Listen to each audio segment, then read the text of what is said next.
Okay, says you're live. Yeah, let me... Oh, hey, whoa, coming through my TV speakers. That's a trip. Oh, dear. Okay, there we go. Okay. Go ahead and do some Spreckensy so I can make sure we're all being heard. Hello, friendo. How you be? Doodly-doo. Hello, hello, hello. Basically. Perfect. All right. Fucking, so let me go ahead and do a little bit of quick Twitter stuff.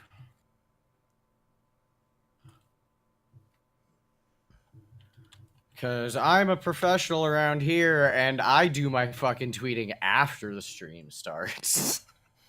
I do mine immediately before I go live. Dude, usually I do, but, like, shit. Got ultra professional today. I know.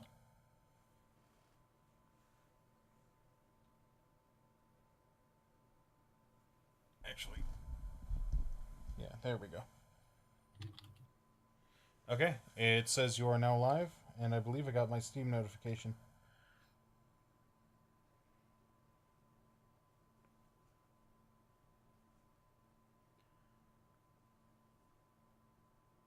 All right. Tweet it out. And, fucking, I'm gonna go ahead and intro this. Yeah, go for it. All right. Fucking, welcome back to Comic Crazy Game Time, folks. And, welcome to day 4 of Comic Crazy Game Time's totally tubular and radically righteous week of streams. And, today is going to be a little bit different. As you can see, we're not playing a game today, and the screen says that we're doing a podcast called the Derailed Podcast, and that's precisely what we're doing here today. And today, this is a concept that I'm going to try out here for a while. This may be something that I end up doing by myself sometimes. Most of the time, I'll probably end up having some guests with me, such as today. I have my good buddy Fish Kid Mel, and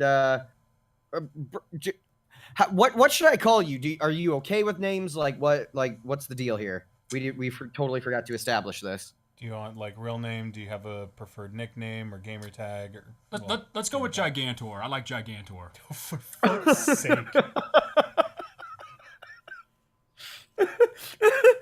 All right, and I guess we also have our friend Gigantor with us, who's a good friend of ours. I've known him since my freshman year of high school. Fish, I don't know how long you've known him for. Middle school.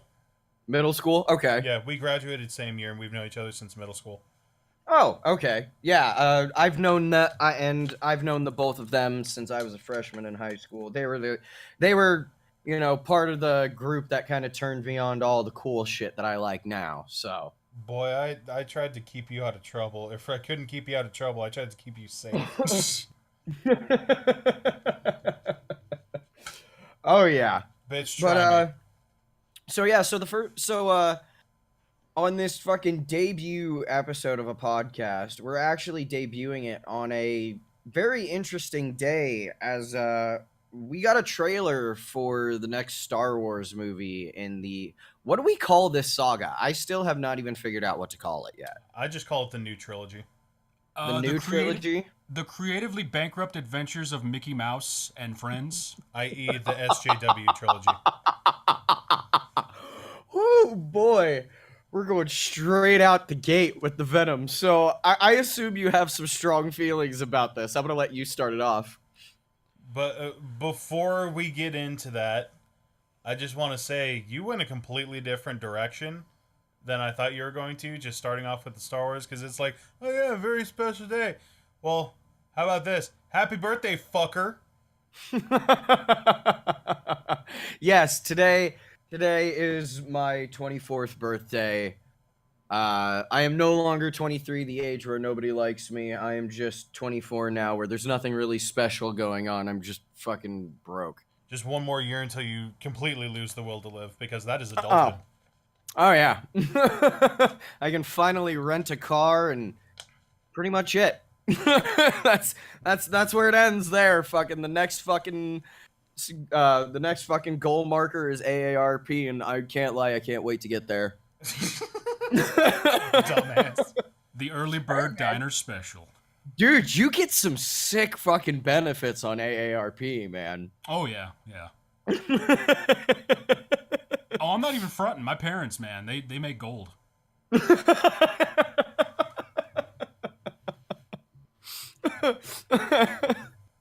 Wait a minute. Are we talking about the benefits of fucking old timers insurance, or fucking are we talking about Star Wars? See, I'm just trying to languish the conversation as long as possible, so I don't have to talk about a Mary Sue jumping over a fucking TIE fighter. Oh yeah, that's the thing that happened. Okay. So yeah, once again, I'm gonna open the floor to you for the opening thoughts, because apparently you've got some strong feelings about this. Yep. You know what's weird? The more I think about it, it just makes me laugh. It just makes me smile because the first time I saw it, I was like, yeah, me and Mike saw it on YouTube because we were looking at memes and shit, and I saw it, and I'm just like, let's just go into this with an open mind. And I was saying this through my teeth because I was so pissed. He was clenching so hard he could make a fucking diamond. Like, not gonna lie. Yeah, I was like, fuck, what's a good metaphor? Cameron from Ferris Bueller when he learns how far back the mile dialage was. Oh God, just went completely catatonic. This is the part where Cameron loses his mind. Yeah. Okay. So I'll go ahead and put it out there because I don't have the strongest of feelings. Mm-hmm. So let's just go ahead and put this out there. The cinematography for the teaser trailer I really enjoyed because I believe it was really well shot and well edited. So from a filmmaker or at least a video editor's perspective, it was good. And it does make me interested to see the full trailer because I've been saying this since Last Jedi came out. Mm-hmm. I want to see how this clusterfuck gets fixed, if it does at all. I'm more morbidly curious about how this train wreck finally finishes up, whether it gets to the station safely or if it bursts into flames halfway down the track. Interesting. Real quick, can you hear that static in the background? No, not really. Can you? No, there's nothing on my end. Okay, cool. As long as, and let me check the stream real quick, make sure it's not being picked up there. If anything, it might be picking up or it might be auto boosting when we go quiet. It might be. But no, your voice coming through the speakers doesn't sound bad, and when I was listening to the stream on my phone, it didn't sound buzzy or anything like that. Okay, because my fucking computer has been shrieking static for some fucking reason lately. No matter what sound source I have it set to, it's just been fucking shrieking. But anyways, let's get back to fucking Star Wars. So anyways, train wreck and continue. Yeah. So basically, I'm morbidly curious to see how everything plays out. And here's the biggest thing that I realized today. I just want whatever questions that are left there that can be answered for me to be even remotely satisfied with how this one turns out. Whether it's good or fucking awful. I want answers. That's it. Okay. And especially I can understand that. Especially with the subtitle. Yeah, seriously, I really hope that that's not leading up what everybody is thinking that it's leading up to. Please don't tell me that it's leading up to, we said this whole time that she wasn't a fucking Skywalker. We were saying it this whole time, but guess what? Haha, fuck you! I really hope that we're not going that direction with it. Because my thoughts about the opening shots, I'm trying to keep an open mind, but... She backflips over a TIE fighter! They don't want you to keep an open mind, they want you to keep an open wallet. That's their goal. Yeah, I mean, yeah. The film industry equivalent of clickbait, I can see them going for. This ain't your Okay. daddy's Star Wars. No, it's little Timmy's, and little Timmy needs to die. We need our Star Wars back. Oh, Papa, are we going to the Magic Lantern to see the Star Battle? Papa, why do you have a hammer? I'm gonna kill myself, Oh, son. God. This isn't for you. Oh, man. We've been old school See- Star Wars nerds since forever, really. You know what? I'll give them credit. They could have easily went for the low-hanging fruit and just played Duel of the Fates music over this trailer. They didn't, and I'll give them that much. I'm surprised, honestly. They might do it for the next one, the full trailer. I don't know. I would have personally preferred to wait for the Lando reveal until either the first full trailer or one of the last ones before the movie comes out. Yeah, that's something I personally like. I knew that Billy D. Williams was already confirmed to be coming back as Lando, but as far as actually seeing Lando in a trailer, I feel like we could have waited for what is it? When is it that we usually get our last trailer? It's a month, 2 months before the movie comes out, right? October, So, probably yeah. Halloween, around Halloween, probably. Yeah. Okay. October sounds about So right. yeah, around then would have been the perfect time to reveal Lando. Yeah, that whole thing, I feel, that's also a big problem that I've noticed that Disney has when they make trailers. They like to include a lot of plot in their trailers. I didn't feel like there was any in this one. I didn't know what the hell was going on. They had a desert skiff flying around, and 3PO was having palsy. I don't know what was happening.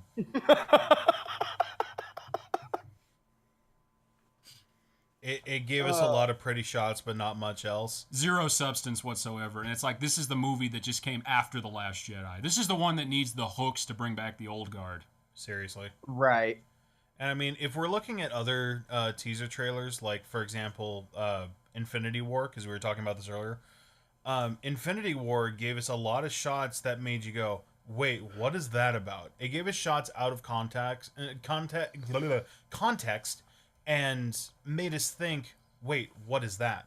This movie didn't really give us anything except for the backflip over the shit in the desert and I don't know, they're harkening back to the prequels with over flipping and over choreographed saber fights. Yeah. I don't know what the So I don't know what the fuck's going on. obviously for you guys it's a real jumping the shark moment. But as far as the context in the movie that could be provided for that scene, what do you think it's gonna be? I'm hoping it's a dream sequence. I'm hoping right out of the gate, she wakes up from that, and that's supposed to symbolize her eventual conflict with Ren in some way, shape, or form. I'm hoping they do that, because I really hope that JJ doesn't have the cast iron cojones to actually make her jump over a TIE fighter. Yeah, if they're gonna do it, they got to do it metaphorically. Because if they do it literally, jumping the shark will now turn into jumping the TIE fighter, and that's poor Disney. Yeah. Pole vault the pod racer at this point. I mean, yeah, but honestly, what I feel like this is a direction that they may go with it. I really don't think that it is going to be the direction, but for some reason, when I saw that scene, I didn't see it as this is a moment of conflict. For some reason, I saw it as some type of training session.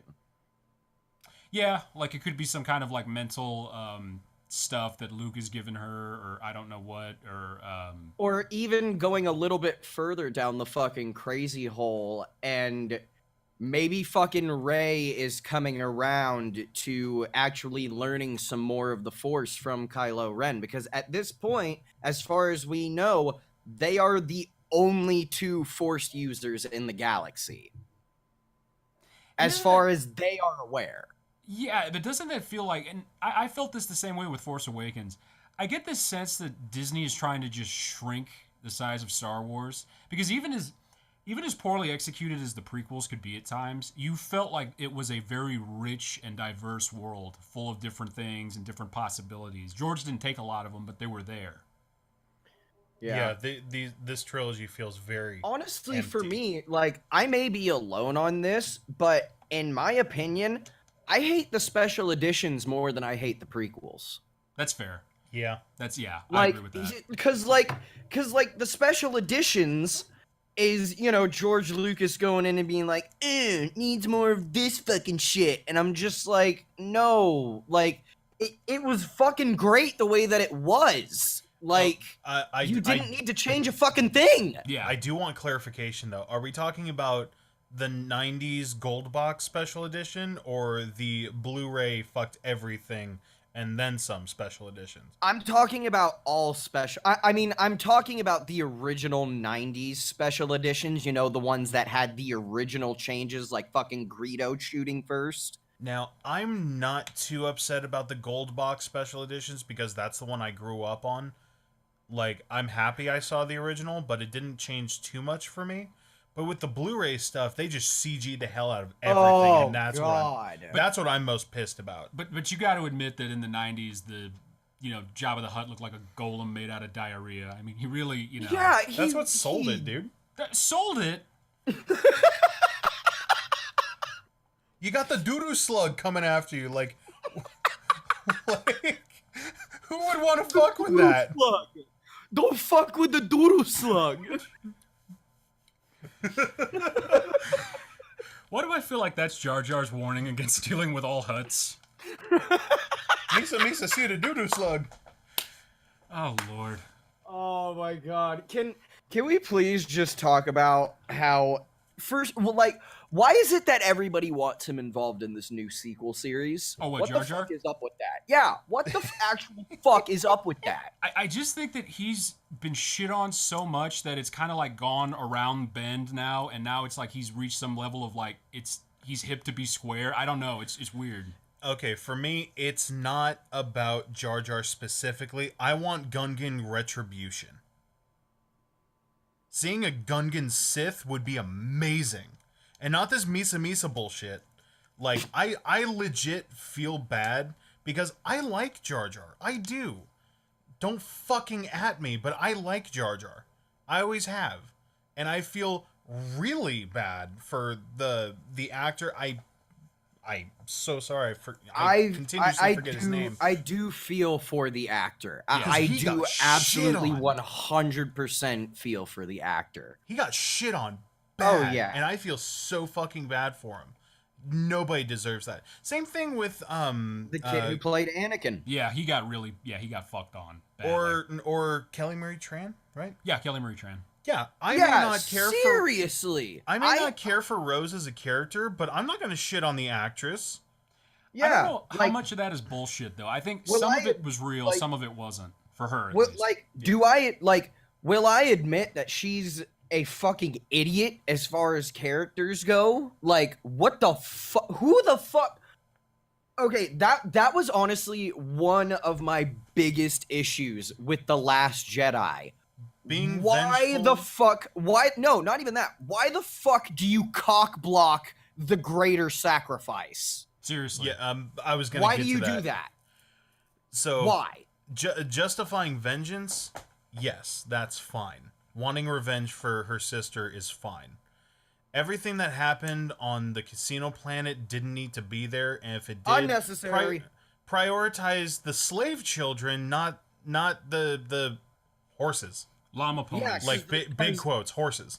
Yeah, because apparently at the end, as we all fucking saw, if you haven't seen The Last Jedi by this point in time, too fucking bad spoilers, I'm sorry. At the end, there's that scene with the fucking broom and shit. Like, at that point in time, I feel like everybody in the theater was going, why wasn't this more about those kids in that scene then? Yeah. If these kids are actually truly something special, why didn't it focus more on them? They're setting it up for Rian Johnson's trilogy. That's his. Is that still happening? I don't even know. There's no money in it. There's no money in it. Of course. Well, because unfortunately, I mean, okay, I will 100% admit I do not hate any of the new sequels. I do not hate any of them. I'm very. You know what I close. mean? I've given up hating because what's the point of getting my blood pressure up when Disney wants to beat itself up? I mean, at this point, just stand back and laugh at it, I mean, for me, it's just like, you know what? I never thought in my lifetime that I would get to see more Star Wars beyond the movie that gave me nightmares, which was Episode 3. I'm not even kidding. That ending scene with fucking Anakin when he's burning on Mustafar. Oh, it's brutal. I hate Like, you. Dude, I was like, I think, what year did that movie come out? 2005? 6? 2005, 2006, somewhere around there, yeah. Hold on, let me look it up real quick. I Yeah, think it go was. for it. I think it was 05. I want to feel like. I think it was. Revenge of the Sith. Yeah, 2005. So 2005, I was 10 fucking years old when Revenge of the Sith came out. I was 10 years old when that movie came out, and that scene absolutely fucking scarred me. I'm just happy Lucas went all out with it. He didn't, sugarcoat it and just have like. No, and now that I'm older, I super appreciate that, because like I think about that now and I'm just like, wow, he really could have just gone fucking, well, what he did with the rest of the fucking prequels and kind of sugarcoated all the combat. Yeah. Oh my lord, that final fight, like, I know we're getting so off topic, Okay. but like that final I fight know. between, That's why it's called Derailed. right, fucking that final fight between Anakin and Obi-Wan, like there is a 7-second chunk where the camera is panning around this control room and they're just spinning their lightsabers around him and not making contact to finally get that one big boo and, like, the climactic shit. What is that? Because that to me encompasses the entire prequel trilogy. That's called build up. Honestly, for me, Fuck like, build up. The build up is getting Padme knocked up, having the kids and taking them out. I was more disappointed in the fact that she just had 2 kids and said, "Fuck it, I lost the will to live." I have 2 beautiful children. Fuck it, pull the plug. Now, are we talking about Padme or Natalie Portman? Oh, that's. Oh, No, you randy bastard. No, I'm joking. I respect Natalie Portman for being able to pull herself out of that as an actress. Because stuff that she's done recently, like especially something like Black Swan or more recently Annihilation, those were both phenomenal movies and really showcased her acting skill. yes, absolutely. She stared down that time-space butthole like a champion. Oh, fuck's sake. Oh man. But anyways, getting back to what the fuck was the original topic? Oh yeah, the episode 9 trailer. It looks pretty. It doesn't have any substance, but I'm interested to see where they take it. That's pretty much my final thought. I feel like we've got 3 different parties in the room. Yeah. We've got the guy who is still willing to give it a chance. We've got the guy who's pretty much ultimately given up. Yep. And then we have the other guy who is really optimistic, mostly because, he was, mostly a kid throughout the first 6 movies. You know what I mean? I mean, that's all of us, really. I mean, yeah, that's true. But, like, I mean, I don't know what it is, but, like, for some reason, it's just not in my moral fiber for some reason to be able to hate these movies. Like, I can dislike the fuck out of certain aspects, but in general, I will never hate the movie overall. Yeah, I mean, because in the end of the day, I still get to see the core I still got to see the core elements in these movies. I got to see Chewie, I got to see Luke, I got to see Han, I got to see Leia, I got to see R2, and I got to see stormtroopers blasting and missing shit. So essentially, you're happy because you got your feelings of nostalgia out of the way. Basically, here's the way I look at the new Star Wars movies, or specifically The Force Awakens. The plot feels very familiar, yes. And, kind of like, something that makes you comfortable. It's almost like comfort food. You know what I mean?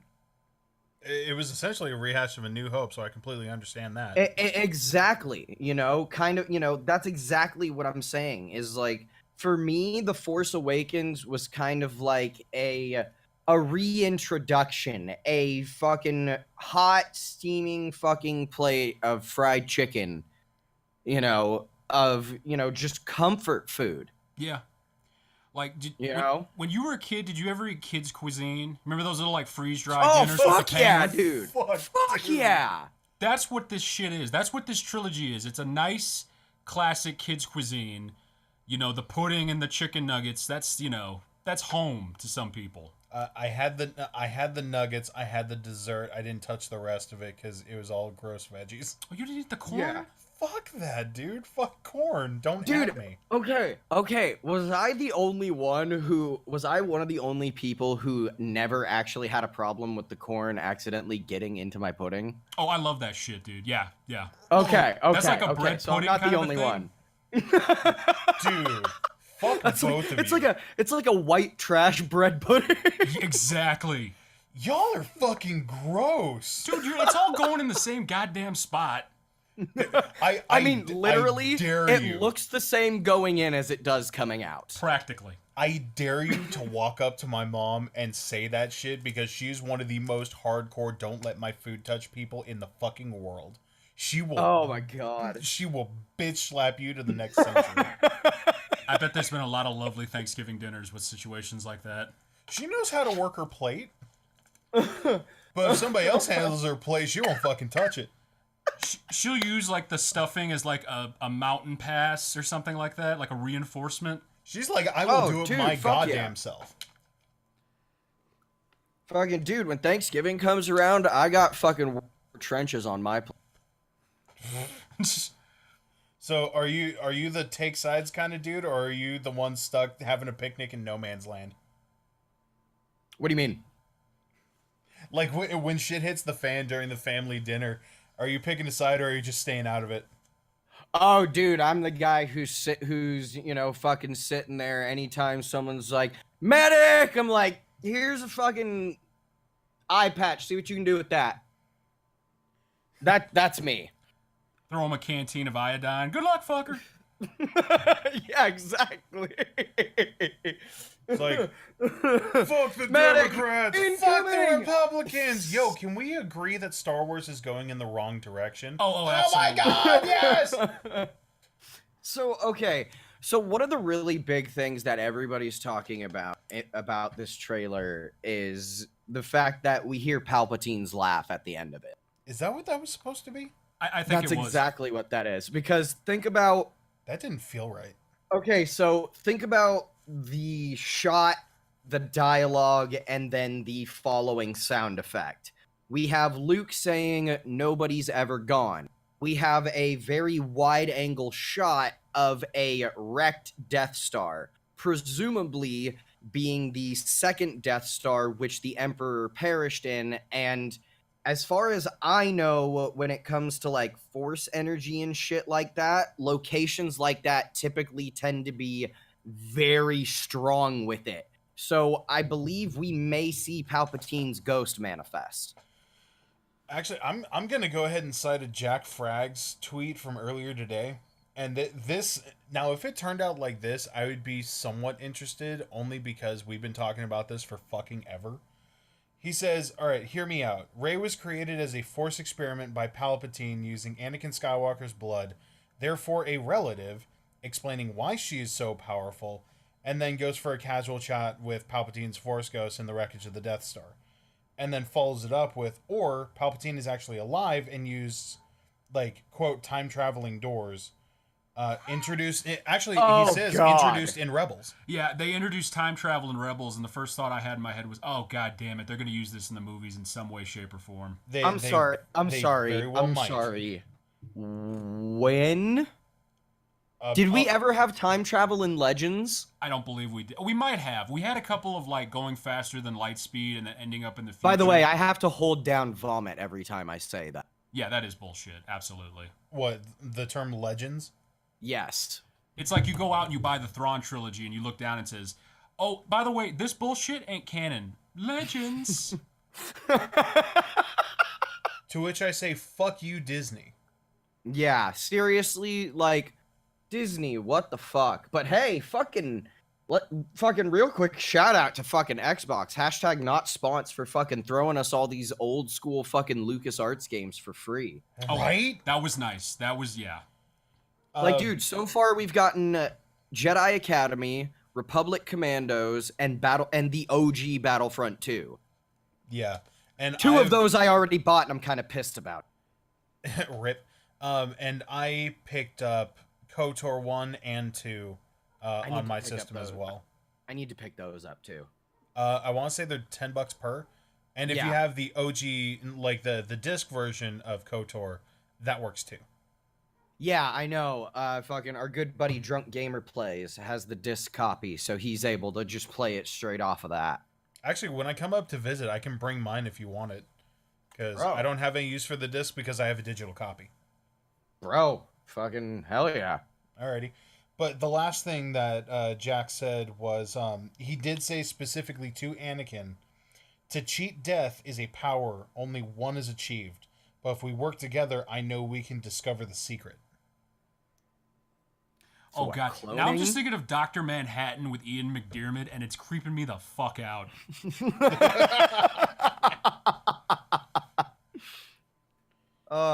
So what? So what are we saying here? That Rey is a clone?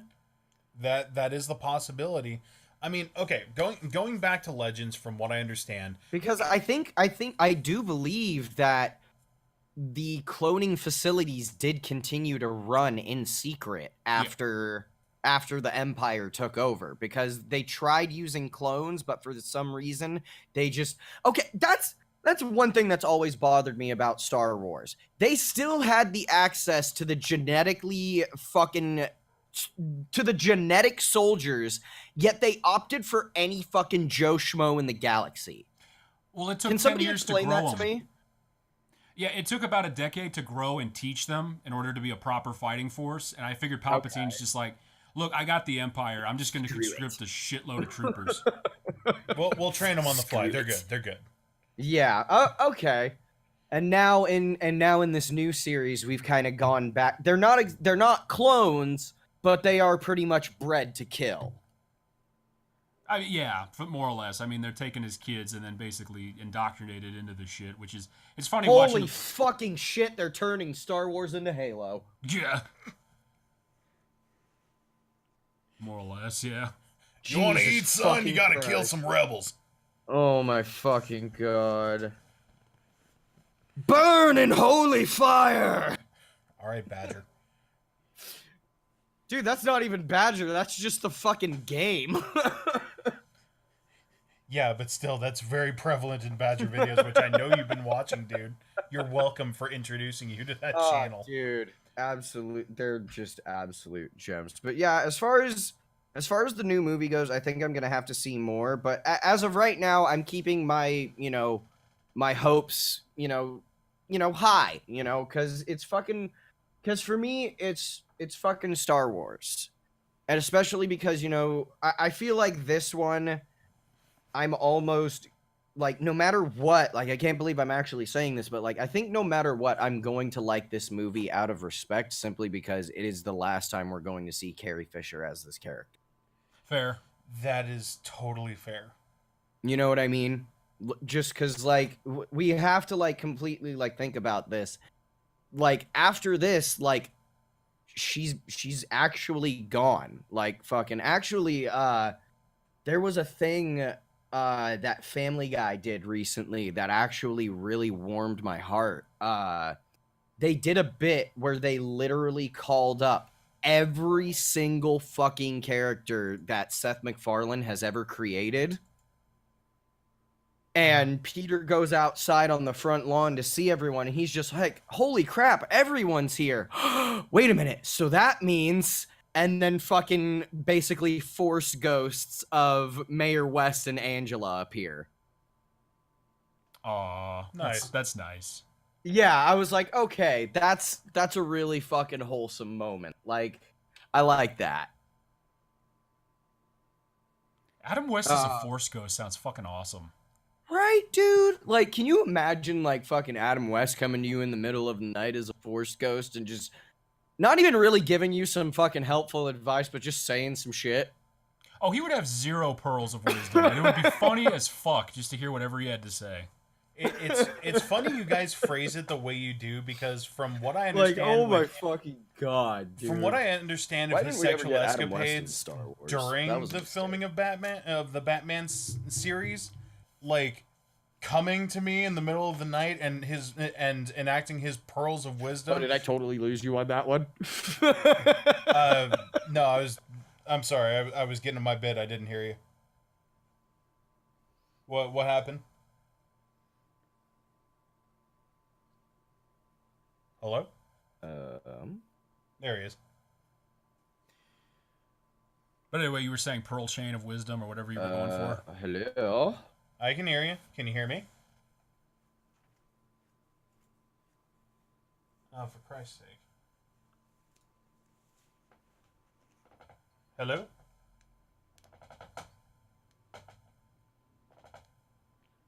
Friendo, can you hear me? No. I can hear you. Can you hear me? I have no sound. I'm gonna be right back. Oh, for Christ's sake. Yeah, go for it. We apologize for the technical difficulties. Seriously? Hello? Hello? Can you hear? There we go. Yeah, I don't know what happened. My shit fucking wigged out for a second there. Oh, yep. Your microphone is freaking out just a hair. Is it? What the fuck's going on? Oh, you're good now. You're good now. Okay. So, anyway, last thing I said was, why didn't we ever get Adam West in Star Wars? That seems like a mistake. Yeah, basically what I was saying was, like it's kind of funny how you and Gigantor out here, even though he left the room for a moment, like phrased it, because from what I understand, Adam West's sexual escapades, like during the filming of the Batman series, like, okay, so coming to me in the dead of night and sharing his pearls of wisdom. No, he's just coming on me and I'm getting a pearl necklace. I'm not comfortable with that. Get him out of my fucking sight. Get this fucker out of my room. Dude, don't put that fucking image in my fucking head. Dude, listen to interviews that he's had when he's talking about all of that. It's like, oh yeah, I used to be part of like basically fucking orgies and used to fuck around in suit. Like in his suit because he didn't have enough time to change between shoots. Dude, I don't fucking doubt that. Fucking Adam West was probably a fucking puss hound from hell, dude.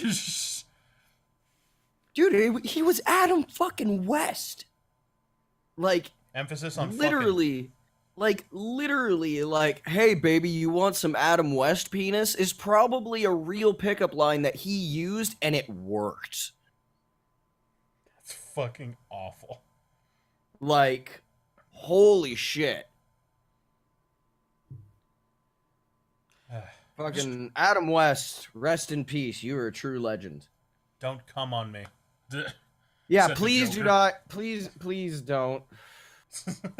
Wait, in dreams or excuse me? otherwise. What? I don't know. All I heard was something about the Joker. So just to map this out, we went from talking about a trailer for Star Wars, ending up with like why Cesar Romero never shaved his mustache for the Joker. Gotcha. But you know what? At least they did their best that they could with the makeup instead of, because obviously they didn't have the technology, but, instead of trying to superimpose it off his face. Oh, yeah. I mean, for the 60s, it was great. For the 60s, like, that was some fantastic shit, fucking... But, like, honestly, do you think Cesar Romero would shave today, or do you think that they would have to do the same thing that they did with fucking Superman and Justice League? Oh well, if Henry Cavill said "fuck this, I'm better than this," I think Cesar Romero would definitely do the same thing. They'd spend the $5 million. Agreed. But you know what? It would actually, you know what? They would probably just let him fucking keep it on camera because it's iconic. It's part of his look. Yeah, and he's so crazy. They're just be like, he paints over his own mustache. He's insane, Batman. Guys, he's like fucking 80. I don't know how old he actually is. I think he might be dead. Definitely late 80s to early 90s, if I had to guess. Not entirely sure, but yeah, he really put that character on the map because then you get, I imagine a young Alan Moore. Oh, he passed away in 90. Oh, he did? Yeah. Well, I imagine a young Alan Moore probably watched that show as a kid or read the comics or something and just like, he kept it going for him to do, what was it, Killing Joke? And that's what inspired Tim Burton to do 89 Batman. Yeah. And honestly, like, to this day, I think I'm on record of saying that 89 Batman is one of, like, my actual favorite movies. Oh, that movie's awesome. From back to front. I mean, I even love the little things that are just in the background, like Bruce Wayne's suits of armor. Yeah. Like, there's all the different ones, and then that one, was it Knox, the news reporter's like, look at this one, King of the Wicker People. Okay, so I just wanna double check only because I know I've seen them, but I don't remember in which order I've seen them, or even which one's which because I was that young. Which one is the one that had the Clooney bat nips? That was Batman and Robin. And that's, you mean Ice Puns? Yeah. That I believe is Batman and Robin. That should have been what Arnold Schwarzenegger's character's name was, just Ice Puns. Yeah, dude, seriously though. Like, I might be stealing this joke from somebody, I'm not sure, but if I am, I apologize, but like, I'm pretty sure if you played a drinking game to how many ice puns he makes, you would be at the hospital within the first half hour of the movie. Yeah. Oh, you'd be in the ground. They've already thrown the flowers on your gravestone, and the stone says, why the fuck did you do that? Who directed Batman and Robin? Was that still Burton? That was Schumacher. That was Joel Schumacher. He also did The Wiz. Yeah. Okay, I really hope, just because my memory is super fucking awful nowadays compared to high school, but like, I hope I'm talking about the same dude. But going from that to fucking like being a part of Pirates of the Caribbean, that's a phenomenal change. That was Bruckheimer. That was Bruckheimer? Yeah, that was Bruckheimer. Bruckheimer. That's Jerry Bruckheimer. God damn it. Or was it Gore Verbinski that directed it and Bruckheimer produced it? Yeah, I was thinking producer. That was Bruckheimer? Yeah. Okay. You're still talking Pirates, right? Yeah. Which, by the way, in my opinion, those movies are a fucking travesty now. Oh yeah, they should have just like stopped literally, at the first one. Dude. Like literally, I don't remember. I think this was about like a year and a half ago. I had a day off from work and I was just sitting around. I really had nothing to do. I didn't feel like playing video games, so I fucking hopped onto Netflix and I was looking for something to watch. And I was like, Pirates of the Caribbean 5. All right. Literally, the entire time I was watching that movie, I was basically live tweeting to my girlfriend my experience. I was just seething with rage throughout this entire movie. I fucking lost it at the zombie sharks. I lost it. That was so stupid. That's a thing? They got bite marks out of them. They're barely held together. Dude, like, I fucking lost it. And then, fucking the coup to fuck you. That whole fucking underwater sequence. When they part the Red Sea and they're hanging onto the anchor and shit. Yeah, that was dumb. And when I read and then of course the final fucking revelation. Oh, Barbossa is the chick's father. I'm dead now. I didn't get the point of like doing that. Like I thought Star Wars was like a lot of close knit families, but this is like fuck it. When I heard that Jack was going after Poseidon's trident, I'm like, you jumped the ghost shark. And then and it's not over yet. fucking, there's a post-credit scene to that fucking movie, right?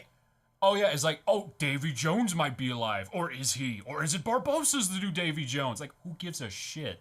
Who gives a shit? Just end it. Kill everybody. Tidal wave. Over. Movie series over. Everybody gets paid. Rocks fall, everyone dies. I don't know how it happens on the ocean, but whatever. I would love it more if the fucking closing ending was that they revealed that this all took place in the One Piece universe. Oh my fucking god. Or cap it all fucking off. If they're really going as full cheese as to go with like zombie sharks and shit, the very end of the movie is everybody just getting wrecked by a Sharknado, and it turns out this whole time Pirates of the Caribbean has been building up to the newest Sharknado movie. It might as well at this point. I'm so glad it's done. What, is Pirates it done? or Sharknado? Sharknado. Is it? That's a good question. Yeah, I can confirm it fucking ended late last year. That's fake. It is called the final Sharknado. Bullshit. That's they always pull fake. that final whatever. The Hold Star on a Trek, second. the Hold final on. frontier. I'm gonna go and look it up right now. Let's see. Sharknado 2019. 2018. They'll do more. I guarantee. No, you. I'm gonna look up and see if there's like a new one that's currently been announced. If there's one coming out, I'm gonna fucking shoot myself. Sharktopus Typhoon. Oh my god. Like, what the fuck are with these concepts? Like, fucking Sharktopus? Hello? The fuck? Dude, I've been waiting for Sharknado to die since the first one came out and realized there was a sequel. July 21st of 2000. You're cutting out a little bit there, bud. I will be expected to return. Huh? You're cutting out a little bit. What's up? Is his internet freaking out? Am I? Yeah, you're cutting out like really hard. If you can hear me.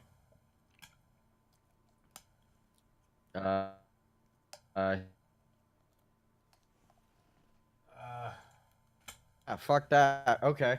So I can't do shit on my computer, so I'll probably just have to rely on my phone. But apparently, there's supposed to be some type of Sharknado stage show in 2019. Please let it die! Wait, a live stage show? A live stage show. Oh, okay. I'll tell you what. There's never been a better excuse for me to go to SeaWorld than to see that bullshit. And I know that company's evil, and I don't care. Oh my god. Okay, Oh. I'm just gonna go ahead and put this out there.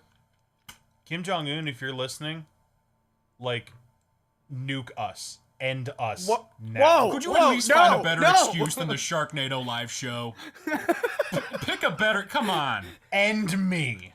They're teasing us with Palpatine's ghost. Can we at least see that before the fat man fires on us? End me. I want to see Darth Plagueis, goddammit.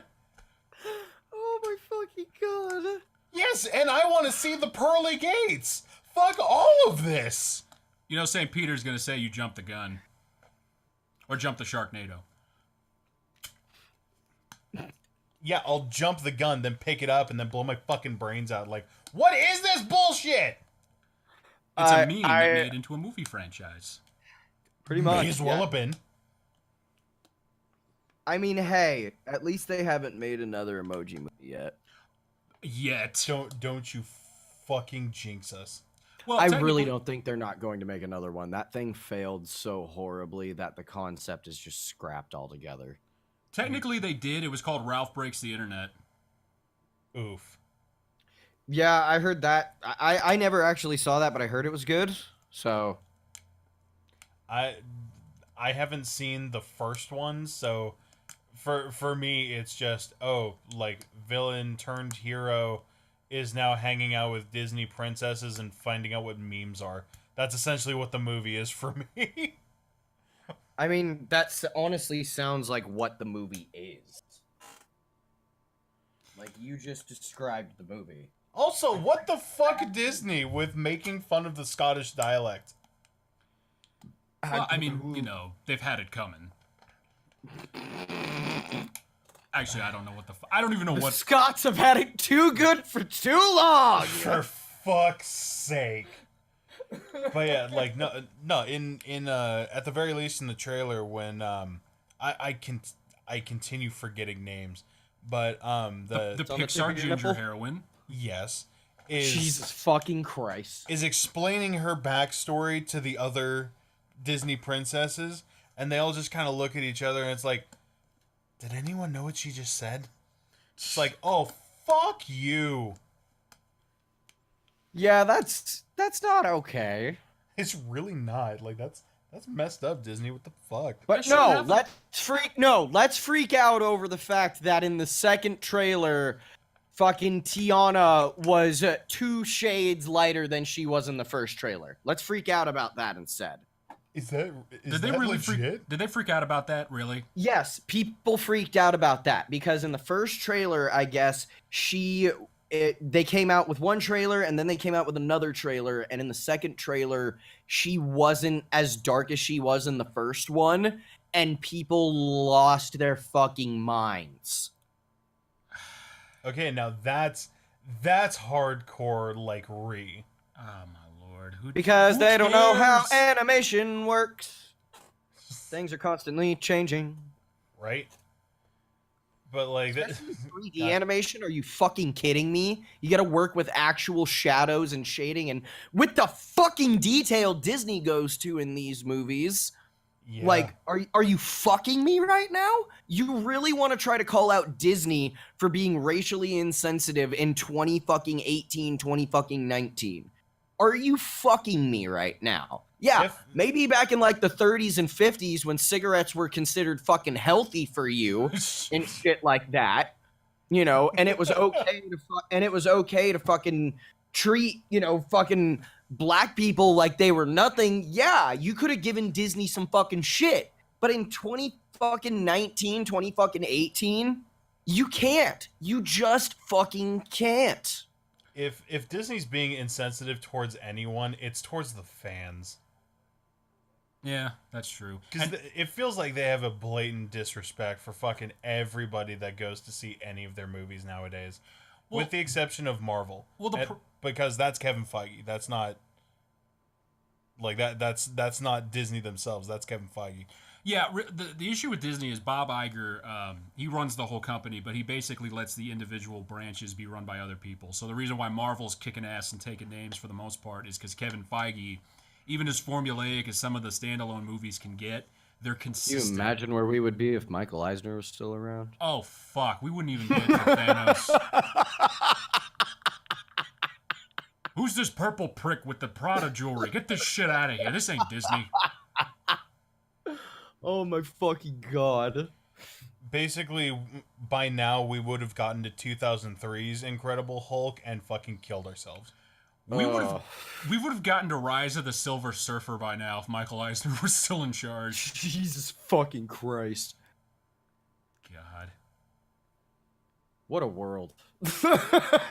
Also, speaking of Silver Surfer, speaking of Fantastic Four 2 Rise of the Silver Surfer, am I the only one who actually, like, didn't completely shit on the newest Fantastic Four that came out?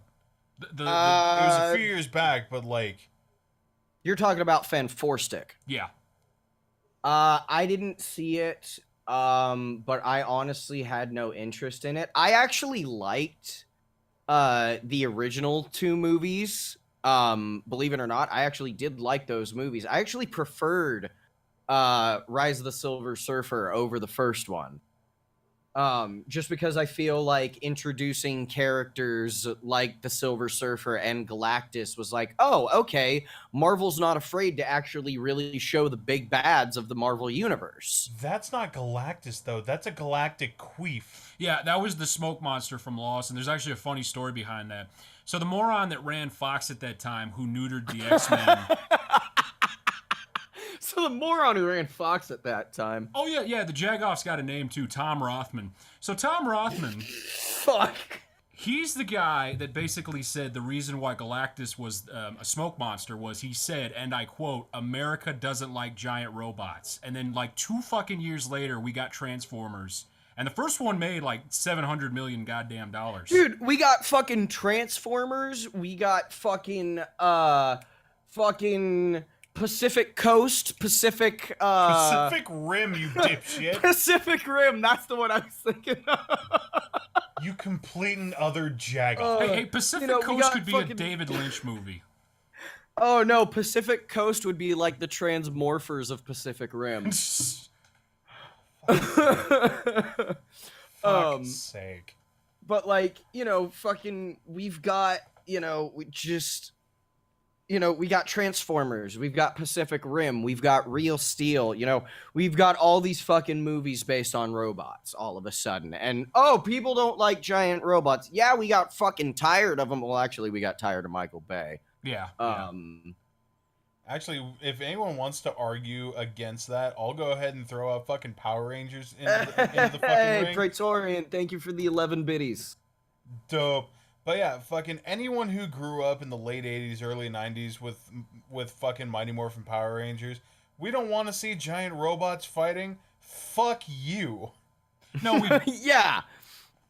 We do. We just don't want to see them share screen time with like TNA and TNT. We just want like a good standard robot movie. Right? Okay, can we also talk about how much fucking dog shit the new Power Rangers movie was? I cannot agree.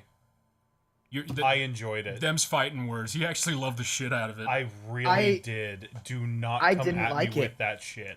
I mean, I'm not personally coming at you, but I didn't like it. I didn't like how it was being handled like every other fucking superhero movie on the planet. It definitely still had the 90s campiness, which I was totally fine with. And it had Maybe jokes I was too that busy seething really, to notice that. But like it had the jokes to pay some bills. Like it was pretty fucking good. I think the thing that really irritated me was the fact that fucking you really only got to see the Rangers for like the last 20 minutes of the movie, man. Yeah. It's a Power Rangers origin okay, story. I'm not really surprised. I will give them a small pass on it simply because in the Mighty Morphin Power Rangers movie we got back in the 90s, you only really got to see the Rangers in their suits in like the first 15 minutes of the movie and the last 15 minutes of the movie. Throughout the rest of it, they didn't even have their fucking Ranger powers, and then they were fucking ninjas for some reason. Yeah, that was weird, and they were fighting like dinosaur bones and shit. Yeah. We're talking about the Ivan Ooze movie, right? Yes. Yeah. Don't get me wrong. I loved that fucking movie.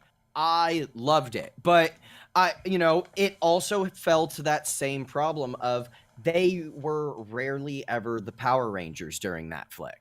And I think that's what a big thing for me is. It's just like, bro, if I'm watching something with Power Rangers, I better fucking see the Power Rangers for at least, if this is a fucking 80-minute flick, I better see the Power Rangers for at least 40 of that shit. So you want to watch Power Rangers Turbo, the movie? I want to watch fucking Power Rangers. I just want to watch fucking exploding people. Actually, I want to watch super fucking violent Power Rangers is what I want. Yeah, that'd be pretty sweet. Just sort of a grittier version of it. Fair. Not like obviously like DCEU grittier, because that's just Oh, that's just emo trash. That being said, can we agree that a Frank Miller Power Rangers would be very interesting? Oh god, I could get behind that. I could pathos. definitely get behind that. Here's my one thing with that. I really think that we would get a even more fucking broody Red Ranger than we've before.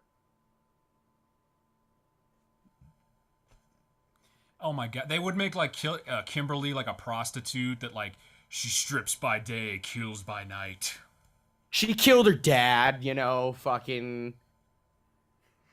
Fuck's sake. Bulk and Skull are dead, and they were actually the guys that kept the gang together. I love how you had to take it there to the point where fucking Bulk. Why? Because it's Frank Miller, damn it. Oh, fucking. The robot guy's just gone. He fucking dipped like fucking 5 years back. Oh yeah, Zordon He using said his he- head as a Roomba. Yeah, fucking he went to go like literally he pulled the old went to go get a pack of cigarettes and never came back. Wow, Like he rude. just yeah, he went to go get some space cigarettes and fucking never came back. Fucking ended up doing like 4 or 5 other seasons of the Power Rangers. Now all I'm hearing in my head is danger, danger, running out of smokes. No, it would be like fucking grittier, like fucking something blows up and it's like aye. Aye. Okay, for that particular character, let me stay in the 90s. Because I would love to see that fucking contrast. You're talking Frank Miller. This is gonna be late '80s grittiness. This is a fucking canon movie. Fucking at best, the darkest. I mean, honestly, the darkest version I think of that robot we can see is like the fucking robot from Rocky 4. Yep. Happy birthday, Paulie.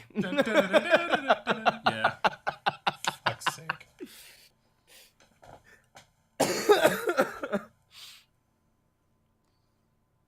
Oh my god. What the hell were we even talking about at this point? Like, holy shit. We were talking about Disney's fuck ups, which I actually like have something some written down that I'm very curious to hear you guys' thoughts. Okay. So with the live action remakes that are coming out with like fucking Dumbo and like Legend of Tarzan and Beauty and the Beast and all that shit, I personally don't care to go see any of it. But somebody made a good point, and I'm kind of curious to hear your thoughts. I feel like, because it just doesn't look good, I feel like the reason why they're doing these live-action remakes is to artificially extend their copyright of these characters in these films. That's probably true. Or that's more. That's probably true, but at the same time, it's also something that we were actually talking about before we got going on this is, one of the things that we're getting really fucking tired with in Hollywood are these fucking heartless reboots. Yeah. So I think, I mean, don't get me wrong. I feel like with some of these, they are really trying. Like, getting James Earl Jones back for fucking Mufasa, best fucking move you could have made. Yeah. But, and this is a big fucking but, making the fatal error to remove Be Prepared from the movie, we're fucking throwing down. Yeah. We are fucking throwing down. Yep. I told a buddy of that. I told a friend, like, oh, they got rid of it because it's too close to, like, fascist iconography and they just can't handle it. And he's like, no, that's not true. And I'm like, you fucking know it is. You fucking know it is, you prick. But yeah, dude, like, that's, like, they make so many good moves, but then they follow them up with such shitty moves. Like letting Emma Watson sing. Yeah, we're not going to talk about that. Rude. Cause like, don't get me wrong, I have mad respect for fucking Emma Watson. Fucking Hermione Granger held a crush in my heart for many years. Fucking, but like that to me, that just did not, it didn't go well. But however, on the other side of that coin, I actually am looking forward to see. I actually might go see Dumbo. Dumbo actually looks really fucking good. I didn't care for it as a cartoon. I'm not going to care for it as a live action remake. That's just me personally. They got rid of the crows. I don't give a shit. Did they fucking really? Yeah, they got rid of the crows. Son of a... Can you blame Disney. them, though? No, I'm going to tell you this right now. Say what you will about those crows. They were the ones that gave him the confidence to fly. That is very true. They gave him the magic feather. And without that, he wouldn't have this kind of, what would you even call that? Psychosomatic kind of thing? False confidence, you know? It was essentially a placebo. Yeah. Yeah, that's literally what I was about to say. It was a placebo. Exactly. So, basically what you're telling me is... what you're telling me is racism has its benefits. Occasionally it does. It does, I guess. Jesus fucking Christ. Oh God. There's that 10% gamut. No, I'm fucking kidding This you. is- I'm not this serious. is- Jesus Christ. This is so getting banned. Oh my fucking God. Oh my God. This was in jest, nothing more. I meant with a silent R, not a capital R. We just being acist. Oh my God. But no, like in all seriousness, that whole conversation /S, like Yeah, /S. If you don't Legit. know that it's /S, fucking. fucking. The X Oh, we're button on is in the Twitch. top right corner. We're on Twitch, so Kappa. Kappa, Kappa, Kappa, Kappa. Kappa chameleon. Can? What? Cap can? Cap can. He really can. Oh man, do we want to talk about Endgame? Yeah, I'm excited for it. The only Oh, I reason don't like. give- What is that? The only reason I give that side is the most recent trailer with Brie Larson. I'm just kind of like that's really just it.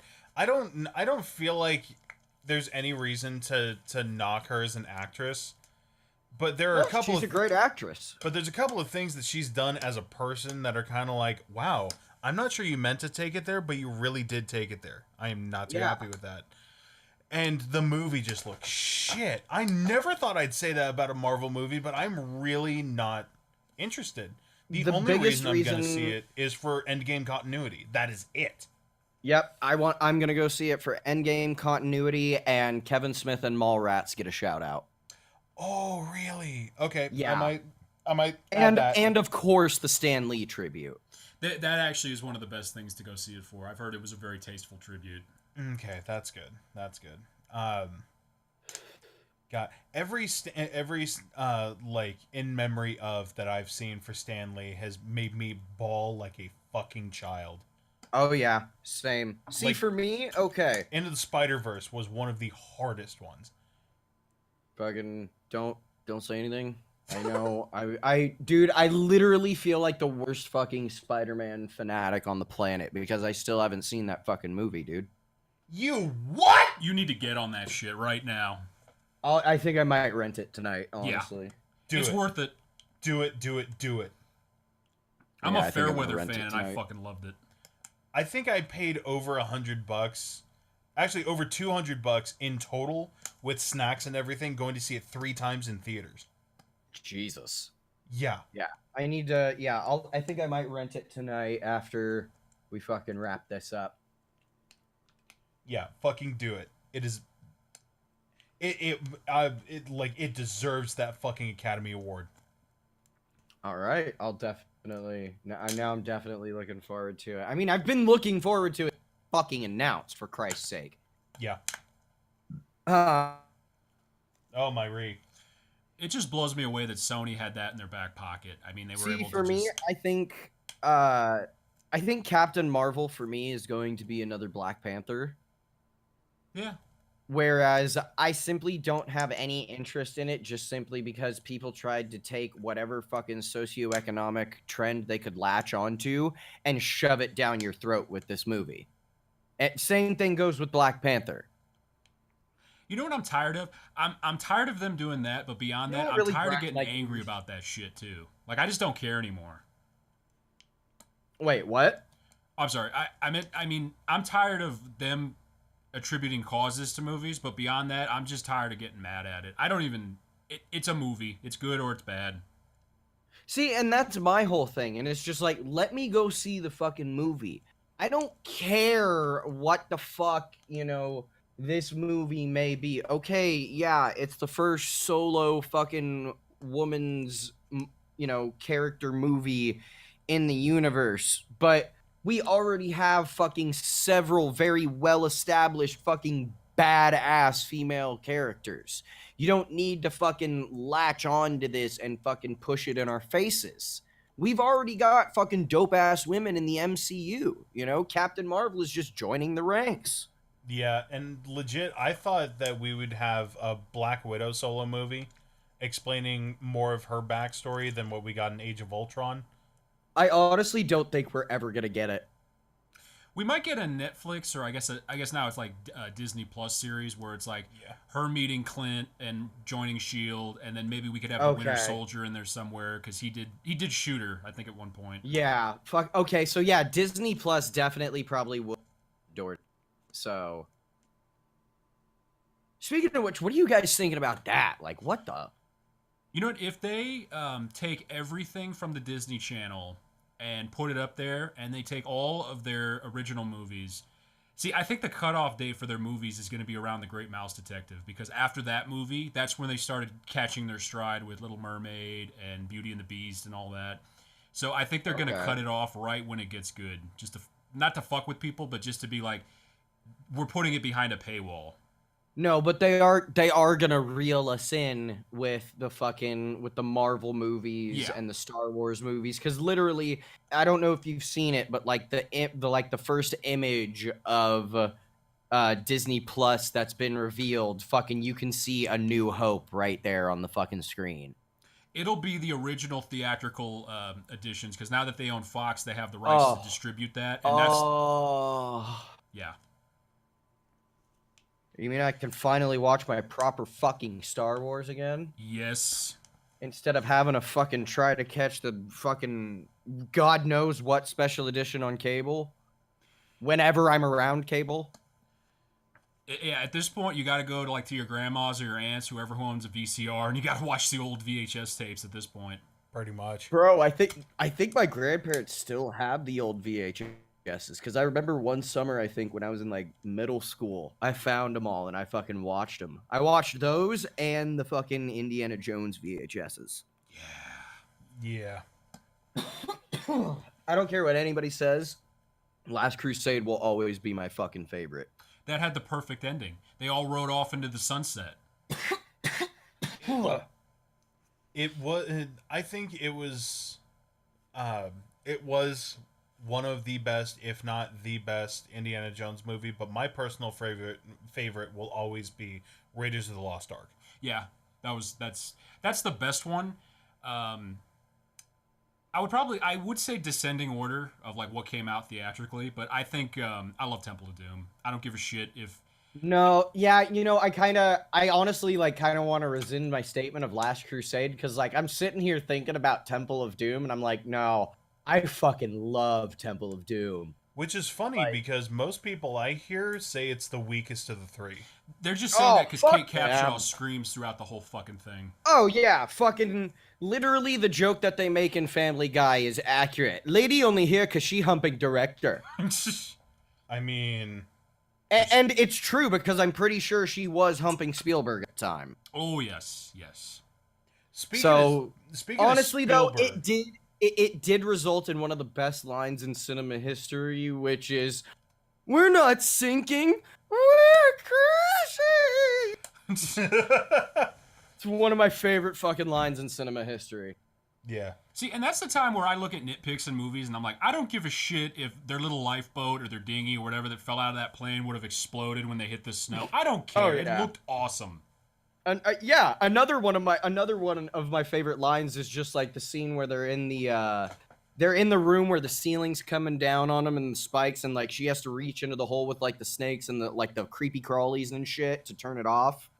And like all you see is his face just look through the hole and just, we are going to die. Or what is it he says? Like, you could do it. Feel inside. You feel inside. Do it now. Yeah, because immediately after that, it was we are going to die. Die. Like, and that fucking face he makes immediately after it finishes. I rescind my statement, and I have to say Temple of Doom is my favorite fucking Indiana Jones movie. Melting the face of a Nazi. It's great. It's iconic, but dude, they ripped the heart out of a dude. Kalima! I mean, yeah. And then that same man gets kicked off of a fucking bridge and eaten by alligators. Yeah. I mean, yeah. There was also the dude who got steamrolled because he had a fucking scarf on. Oh god, that was such a Muppet scene. Oh yeah. Oh god, in the red street, it was like, oh damn, that's actually pretty pretty fucking brutal. But it was like a perfect Yeah, streak. because wasn't that during the time when movies like that were still fucking rated PG? Yeah, they actually invented the PG-13 rating after Temple of Doom. Really? That makes total sense to me because that movie was graphic as fuck. Oh yeah, dude. When you threw that shish kebab at that one dude. Oh, dude, just like fucking like the way that the the fucking slave children looked, man. Like that was actually some haunting visuals. Yeah. Oh my god, somebody sent me something about like The Last Jedi and how Rose Tico's a hero and what have you. And it's like, I know, and they sent a text that said, I know a guy that punched a woman in the movie and still saved the slave children. And it cuts to a poster of Temple of Doom. Yes. Yes.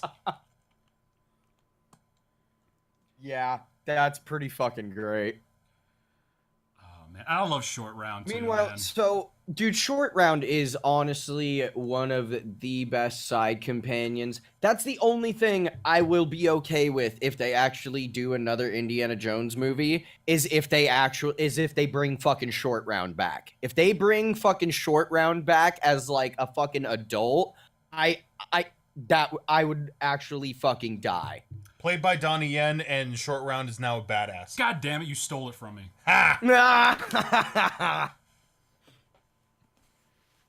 Oh man, but yeah, fucking that would be absolutely fucking amazing. Just cuz like Short Round was such an iconic character. And like that was the one thing that always kind of bothered me about the Indiana Jones movies is that they were so spread apart in between, you never knew what the fuck was going on by the time you got to the next movie. Yeah, there were times Like you get to like you get to fucking Last Crusade and he's like, "Oh shit, I'm going fucking broke. Oh, my dad's been kidnapped? Well, let's go fucking fight Nazis again?" Again, yeah. They're a fun villain to kill, I gotta lie. You know, you blow them up by the truckload, literally, in Last Crusade. It's fun. Oh god, I love the MythBusters episode where they tested the metal rod in the spike, or in the spokes. Oh. You remember the motorcycle flip? Oh, right, yeah. Yeah. They throw, like, the flagpole into the motorcycle, yeah. And it fucking just... Well, I was thinking about the one where he shoves the rock inside the fucking cannon, the side cannon on the tank, and the gunner fires it, and it just blows up and kills him. Yeah, that was pretty good too. You mean like some straight up fucking Looney Tunes shit? Oh, yeah. Sticking your fingers inside of a double barrel and it fucking blowing out the back. No, Yeah, shoot him that's through the three fucking guys. equivalent. Just banana peels back into your face. Yeah. Oh, also, I'm pretty sure no, I know it. I think it is Raiders. Is it Raiders?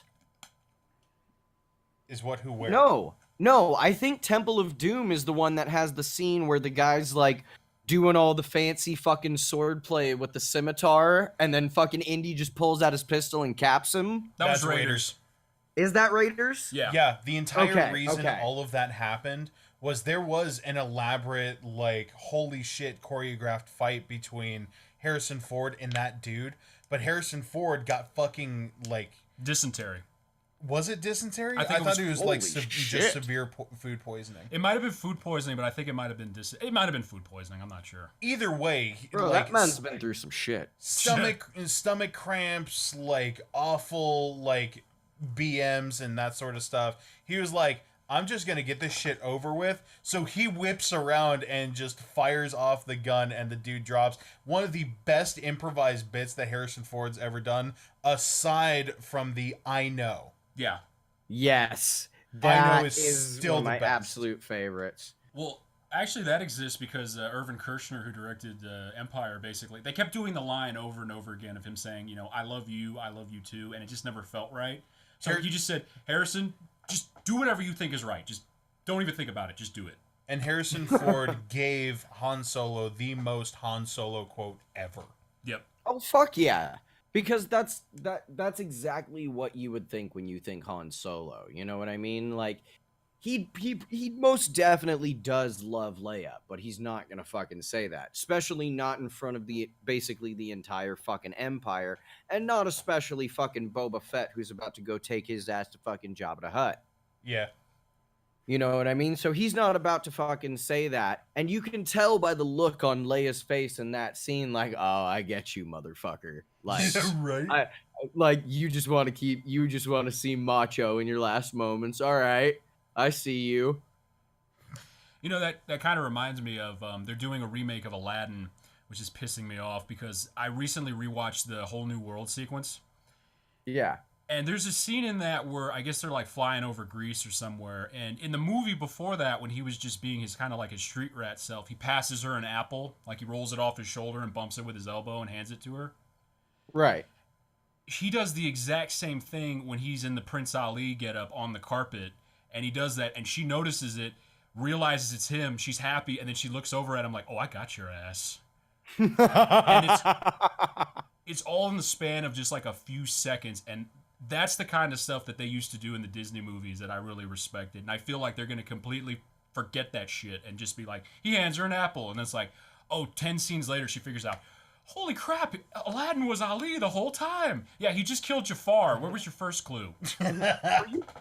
Are you fucking kidding me? Like, he's literally, like, let it slip, like, 6 times.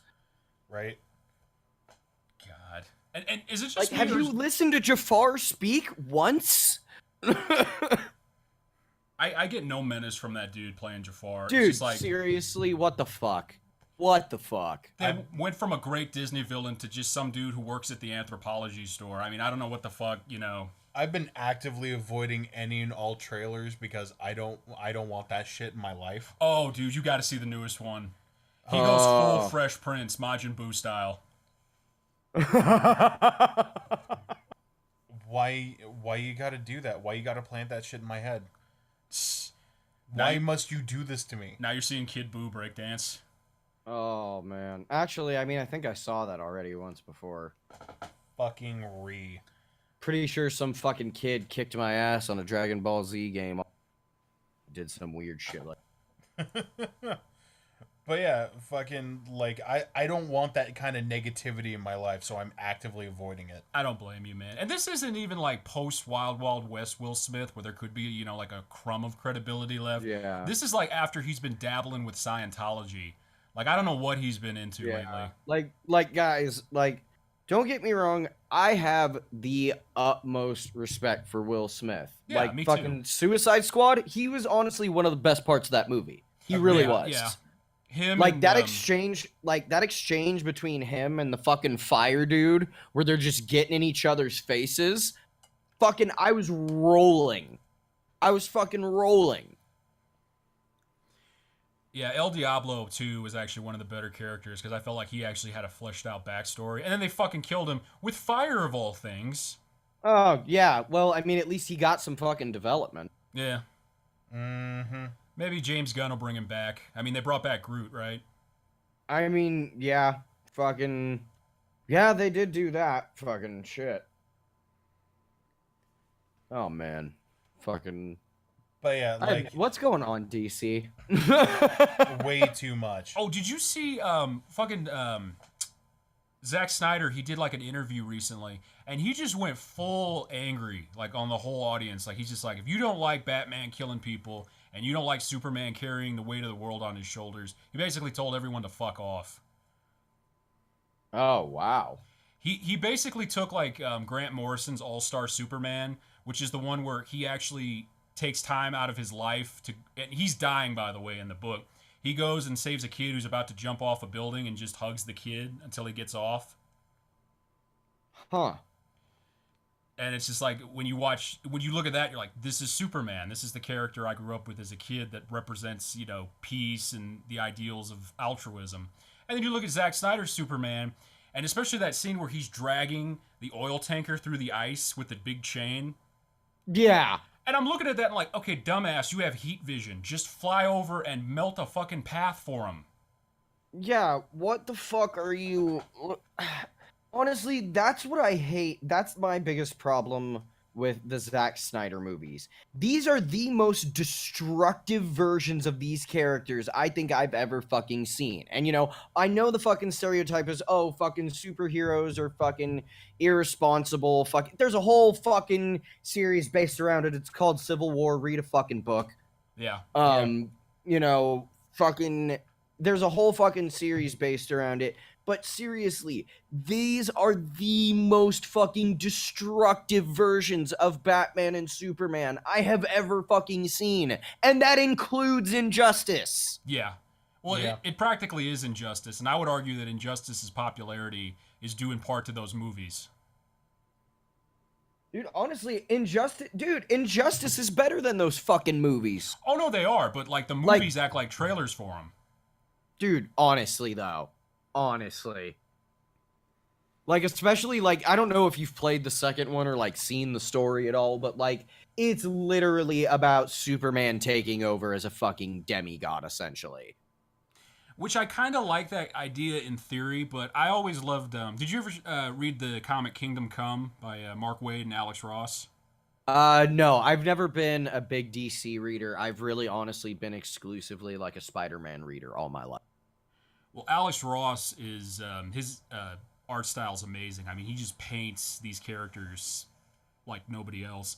But he basically did a story where Clark lost Lois, and he didn't destroy the world. He just kind of, realized, look, I did everything I could do, and kind of moved it. Well, what happened was that the Joker killed Lois, and then one of the sort of stereotypical 90s, uber killer villain or superheroes killed the Joker, and Metropolis decided, you know what, we like this guy more than you, Superman, and he just kind of went off into obscurity for a bit. That's Injustice. That's the Injustice storyline, isn't it? Kind of, but in a way. In Injustice, he decided, fuck it, I'm going to be the god they fear that I am to be, or something like that. Oh, okay. Yeah. So pretty much Injustice is Superman kills the Joker and kind of goes apeshit after that, whereas the other one is some random schmuck does it, and he's just kind of like, okay, I'll just mope and move on. Well, literally, Injustice 2 is basically fucking DC Civil War. Exactly, yeah. Yeah. Like, it's literally, the lines have been drawn, people have chosen sides, fathers are fighting sons, fucking fuck buddies are fighting fuck buddies, fucking gay lovers are fighting gay lovers. It's fucking absolute the fucking Ninja Turtles are here, but I love that, honestly. Wait, what? Ninja Turtles? Dude, the Ninja Turtles are DLC characters for Injustice 2, and it's the fucking best thing ever. That's cool. Okay, I see what you're getting at. Now I'm just thinking of Mikey hanging out with Wally West. Bro. The exchanges they could have. Like, Donnie honestly, I'm still so stuck on fucking 80s Ninja Turtles that all I'm hearing is, Cowabunga, dude, so, like, what's your power? Dude, that's what they are. Like, literally the ones that they put on TV lately, it's like, no, the 80s ones are the best ones. The newer ones, no. Dude, absolutely that's not. literally what they did. They took the 80s. It's like they took the cartoon version from the 80s and the Jim Henson puppet suits, put them together, and it created just beauty. Right? Beauty. Oh, the 90s movie? The first 90s movie? Yeah, the one that everybody calls really bad. Honestly, yes, it has the most anticlimactic ending in fucking cinema history. True. Which Ninja Turtles was it that had Vanilla Ice rapping at the end of it? That was Secret of the Ooze. That was Secret of the Ooze. That was the second one.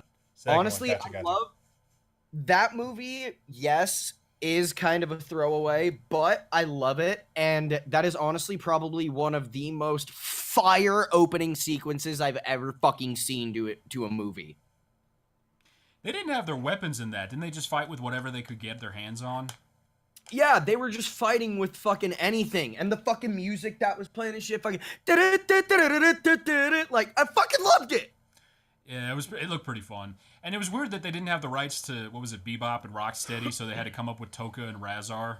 Yeah, I found that really fucking odd. Yeah. Also, though, I honestly have to say, I actually did enjoy Bebop and Rocksteady in the most recent Ninja Turtles movie. I actually did enjoy them. I think they got the models down right. I just, I kind of wish that movie was just about them, and they would have saved Krang for the third movie. Like, save the Technodrome for the third one. See, that was what my biggest problem was with that movie, was the fact that they tried. Honestly, they basically tried to do the same thing that that Amazing Spider-Man 2 did. Yeah. That fucking Batman v Superman did. They tried to shoehorn in all of these fucking big bads at the end of the fucking movie. Yeah, it was just too many things. I mean, on the one hand, I like the fact that they made Shredder a guy instead of like Sagat from Street Fighter in the last one. My whole thing is, why the fuck the first movie really pissed me off because Michael Bay turned fucking Shredder into a goddamn transformer. He really did. He did. He's just a big shadowy dude.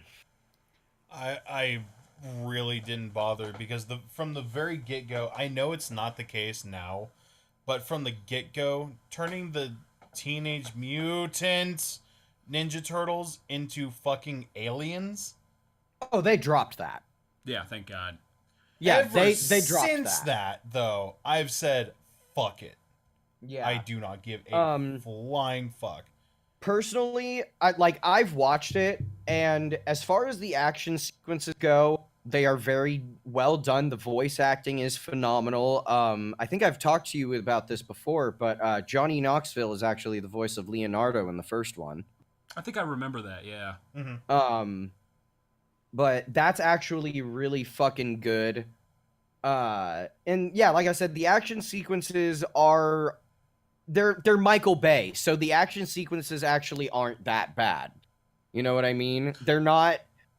Honestly, the first one, I will admit, when it came to some of the action sequences, it was very tame with the explosions. Towards the end of the movie, of course, there was more, but the second one really went over the fucking explosions, as Michael Bay always does. But the one thing that really fucking pretty much almost turned me off from the movie was the fact that apparently the fucking Turtles and April had a history together. I hated that shit. I fucking hated that. The fact that they had to be like, oh yeah, fucking April's the one that named him when she was a kid, and her father was the one who fucking technically created him. Like, fuck you! Why did you have to do that? Why? Why does there always have to be some kind of fucking connection in the past? That's another fucking trend with Hollywood that's really bugging me. Like, you really don't see it so much anymore. But one of the big things that really fucking bothered me during that period of time is there always had to be some type of deeper connection between the characters. Because I think at that point in time, they had just done, like, that fucking, that Texas Chainsaw remake. And then, like, halfway through the fucking movie, you end up finding out, oh, this chick is fucking the fucking cousin of Leatherface. And at the very end of the movie, they end up fucking teaming up. And it's the stupidest shit ever. Stupidest fucking thing ever. So we're talking about the newest iteration of Texas Chainsaw, not the one from like 2003, right? Definitely not the one from 2003. Okay. I think it's probably it's not super new, but it is the newest one. Because that's the newest one that I knew of, was the one from like around 2003. I don't remember exactly what year it came out, but that one was actually pretty fucking brutal. I saw that one before the original, and I'm kind of glad that I did, because as brutal as the original was and how, like, I don't know, it's not really scary, but it does get under your skin. Whereas the new one, the new one at that time, like, it didn't go overboard with the blood, the gore, the violence, because, well, it didn't give a whole hell of a lot, but it had just enough to really get your skin to crawl in that same fucking way. And let me put it this way. There's an eeriness to it. Yes. This Texas Chainsaw movie that I'm talking about came out around the time that the the most recent Friday the 13th and the most recent Nightmare on Elm Street came out. Oh God. Like, that's around the time that this movie came out, so you can guess about how it was. Was that the latest Nightmare on Elm Street where Freddy looked like a burnt to a crisp Roswell alien? Yeah. Now, I have no qualms with Jackie Earle Haley as an actor. No, he was a good pick for that. Absolutely not. Fuck no. Yeah. Fuck no. He was not a bad pick for that. No, he was a good pick. He just looked like shit. Why the fuck? Why the fuck would you I've make been Freddy hearing this. Krueger a pedophile? Yep, I've been hearing this one since the movie came out. I think both me and Gigantor have been hearing this since the movie came out. Yep. From me specifically, because That's what I'm saying. Like, we have heard this from you so many times. so yeah, you already know my fucking points, but like the biggest thing is like Oh yeah. when it goes into his backstory and even the original movie, like they say he would kidnap kids, he would toy with them, not diddle them, but he would like chase them around with his knives, like, you know, a cat and mouse thing, and then when they're exhausted and scared, he fucking splits them open. Like, Yeah, no. he is a child It's murderer, not a yeah. pedophile. It's no fucking Pizzagate or anything. He's not a kitty diddler, all right? No, he's not fucking diddling the kids. He's just murdering them. Which I guess that's somehow better, but I don't know. That Someone's kind gonna of take really went that to audio place. clip out of context. Oh my Yeah, Lord. someone please don't take that out of Oh context. God. Like, They made a Texas don't Chainsaw kill 3 kids. Don't diddle kids. Oh Lord. More importantly, don't be a diddle kid. But yeah, I Yeah. agree with you with the whole like they just tie shit in that they shrink the size of the world like drastically. Like for example, the original Halloween, when they went to Halloween 2, they made Laurie Strode the sister of Michael Myers for just no Yeah. reason. Yeah. He went after her because he went after teenage kids. That's just what he did. Yeah. And that's what all fucking serial killers did back then. Yeah, they just slashed what I mean? teenagers. And that's what my favorite thing was about the Friday the 13th series is that no matter how many stupid iterations of that movie we got, with the exception of a couple of them where Jason wasn't really Jason, like I think like part 5, like it was just some random fuck pretending to be let's him. just not talk about that one. Yeah, but you know what I mean though. But like most of the other iterations of Jason are pretty much perfect because he's just a silent fucking murderer. He's a shark. That is all he does is murder. He's a zombie shark. Yeah, he's fucking Jaws essentially. No, don't you dare call him a zombie shark. How many times has he come back from the dead, and how merciless is he when he's going after people? He is a zombie he is- shark. Now I Which wish is- like young Jason would have popped out and grabbed Jack Sparrow in that movie. That would have made it so much Oh my fucking fucking better. god. That would have been great. Or just fucking Jason pops out of the water, just pshink. This series is over. You're welcome. Dude, Jason Voorhees would be a god to me if he would just end series like that. Oh my god. You know, maybe like secretly he's behind the TIE fighter that she flips over. And she just lands And, like, face right at first the- on the machete. Yeah, like right at the last fucking minute, like right as she's about to like make the full fucking somersault over the TIE fighter, the cockpit just opens up really quick and just fucking pshink, and she's like, what? Jason, thank you. Oh god, Kane Hodder would get so many bouquets of roses for that shit. Oh my shit. god. Talking about killing off Mary Sue's. Oh, magical. but backpedaling for a second. Yeah, I was right. The Texas Chainsaw Massacre that came out in 2003, I thought was great. The one you're talking about is Leatherface from 2017, and I heard that sucked. Oh, the Leatherface origin movie?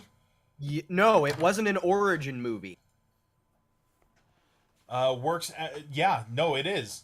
Works as a prequel to 1974's The Texas Chainsaw Massacre. explaining the Dude, I've origins gotta be- of the series' lead character. Is that really the most recent fucking Chainsaw movie? It's called Leatherface, and it came out in 2017. Yup. Before 2017. It's The like one- 2013, 2015, some shit like that. Okay, this is basically what it is. So, like, Texas Chainsaw Massacre reboot was in 2003. There was a 2006 prequel called Texas Chainsaw Massacre: The Beginning, that essentially is a prequel to the remake. And then there was Texas Chainsaw 3D that came out in 2013. Maybe that's what it was, because maybe it was just called Texas Chainsaw. Apparently, it was a financial success. Yeah, but that doesn't mean anything anymore. It really doesn't. Okay, let's see. Critical reviews. Approval rating of 19%. Okay, yeah, that makes sense. Isn't it just weird? We live in a time. Texas Chainsaw Massacre 3D. Yeah, that one. Yeah, that's the one I'm fucking talking about. That movie fucking sucked shit. Don't at me. I don't think the baker's dozen of people who love that are willing to put up the fight at this point. Right? Like, dude, fucking, like, honestly, I actually like the fucking Rob Zombie Halloween movies. Can't agree. You know what? For their own thing, for like, okay, I want to see. It's like watching Alice in Wonderland, the Tim Burton ones, and you're like, okay, I obviously prefer the original 1950s Disney one. Right. But you're like, okay, let's let him do his own thing, and it won't wreck that at all because it's still there. It's just a waste of time, if anything. See, for me, like, the thing that I like the most about the Rob Zombie ones is he was actually very clever with his placements of Michael Myers. Like, when it was, like, him in the background, like, he very much did a lot of callbacks to the original Halloween of, like, kind of making it like like, Where's Waldo in almost every frame. Now You know that what I I'll give him mean? credit for. Yeah. Like, he did that extremely fucking well. If you put it on mute and just, you know, get over the whole, like, redneck home drama, yeah, you could. It's a good movie. Yeah, that's the one thing I didn't care for. It was like, I get that it's Rob Zombie, but, like, I feel like he didn't need to put that much of his own style into Halloween. He tried to humanize an inhuman monster. Yeah. Exactly. And I have nothing against Rob Zombie, and he makes fantastic movies. He makes fantastic music. I can't wait for his newest flick. He's hyper intelligent when it comes to how he wants to make these movies, but I cannot agree with what he did to the Halloween movies. I can't. Yeah. In good conscience, I cannot. Well, it kind of goes back to what I was saying about Tim Burton. It's like when he takes on projects that are based on other things, they're kind of hit or miss. But when he does his own shit, I actually like it. Like his last movie that I really liked was Frankenweenie. I really liked that flick. That was a good one. He's so far in Disney's pocket right now, he's not going to do any original stuff anymore. Dude, have you seen him in fucking interviews? Dude, he's starting to look like fucking old man Potter. Can't say I'm surprised. Like, dude, I'm not even fucking kidding. Like, go look up a fucking interview from, like, Dumbo or some shit and look at this fucking man. Like, he's not looking great, guys. Tim Burton Dumbo interview. Oh my god. And he's just looking at the thumbnail. See what I mean? Like, he literally looks like he's like turning into his version of the Penguin from fucking Batman. Oh god. And he's sitting next to Michael Keaton as well. Michael Keaton is a beautiful fucking man. I love him. No, I just meant like you were saying he's turning into like a Batman character sitting next to Batman. Yeah, no shit. Like, but seriously though, like, he's not looking good, you guys. I think it's funny that you mentioned he's turning into his own penguin, because the image that I'm looking at right now is him standing next to Danny DeVito. Oh, that's fucking hilarious. That's so great. When I heard that they were announcing this, my first thought was like, okay, this could be interesting because Dumbo's got a lot of weird, surreal shit in it, but it's going to be through Disney, so they're going to kneecap any kind of gothic horror elements he would like to put in there. The same thing that they did with Alice in Wonderland. Yeah, exactly. Like, he could have done fucking so much more with Alice in Wonderland. Don't get me wrong, like, you know, don't like you were just saying.